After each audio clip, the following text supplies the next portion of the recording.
ఏ language లో cinema అయినా సరే హిట్ కొట్టిన తర్వాత టాలీవుడ్ కి సంబంధించిన స్టార్స్ ఉన్నారంటే ఆ సినిమాలో డెఫినెట్లీ ఆ సినిమాని తెలుగులో డబ్ చేస్తారు. ఇది ఇప్పుడు ట్రెండ్. అయితే మాలీవుడ్ నుంచి ఇప్పుడు టాలీవుడ్ లోకి రాబోతున్న ఇంకొక సినిమా గురించి నేను మీకు అప్డేట్ ఇచ్చేబోతున్నాను. మమ్ముట్టి నటించిన ఓ బ్లాక్ బస్టర్ హిట్ ని ఇప్పుడు తెలుగు లాంగ్వేజ్ లో తీస్తున్నారు. మరి మమ్ముట్టి తెలుగు ఆడియన్స్ కూడా నచ్చుతారంటారా?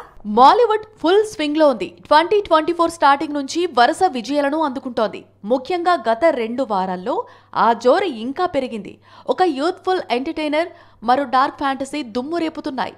డార్క్ ఫ్యాంటసీలో మమ్ముట్టి హీరో. సినిమా పేరు బ్రహ్మయుగం. మాలీవుడ్ లో ఇద్దరిదే డామినేషన్. ఒకరు మోహన్ లాల్, మరొకరు మమ్ముట్టి. ఇద్దరికి 2 ఏళ్లుగా మాలీవుడ్ ను రూల్ చేస్తూ వస్తున్నారు. ఈ మధ్య మమ్ముట్టి చేస్తున్న ప్రయోగాలు దేశవ్యాప్తంగా సినీ అభిమానులను ఆకర్షిస్తోంది. అలాంటి సినిమానే బ్రహ్మయుగం. పూర్తిగా black and white format, different looks లో సూపర్ స్టార్ మమ్ముట్టి, పూర్తిగా ఆఫ్ బీట్ స్టోరీ. అయినా సరే మాలీవుడ్ లో ఈ మూవీకి బ్రహ్మరథం పడుతున్నారు. కేవలం 4 రోజుల్లోనే ఈ చిత్రం 30 కోట్లకు పైగా వసూళ్లను కొల్లగొట్టింది. బిగ్గెస్ట్ బ్లాక్ బస్టర్ దిశగా పరుగులు తీస్తోంది. అందుకే తెలుగు నిర్మాత నాగవంశీ ఈ చిత్రాన్ని తెలుగులో రిలీజ్ చేస్తున్నాడు. ఫిబ్రవరి 23న బ్రహ్మయుగం తెలుగు వర్షన్ రిలీజ్ అవుతోంది.